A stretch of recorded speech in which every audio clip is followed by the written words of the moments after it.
Hello friends, welcome back to Tech with IQ. Today we will learn how to connect WhatsApp from your Android phone to PC. Firstly, you have to search whatsapp.com through your search engine. From your search results, go to the above link, WhatsApp web.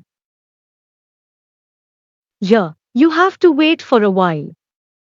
Your computer screen will display a QR code from which you will be connected with your Android phone. For this, come to your Android phone screen. Open your WhatsApp on your Android. Click on three-dotted icon at the top right of your screen. Here you will find linked devices. Go to this and press on Link a device. You will get the notification of confirming the use of mobile data on your phone. Confirm this and you will get an access to read the QR code from your computer screen. Now scan the code while holding your Android phone in front of your computer screen.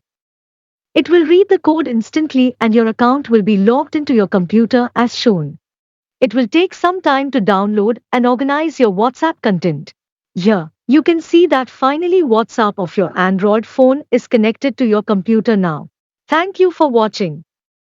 Click on the subscribe button to get more updated with the latest info.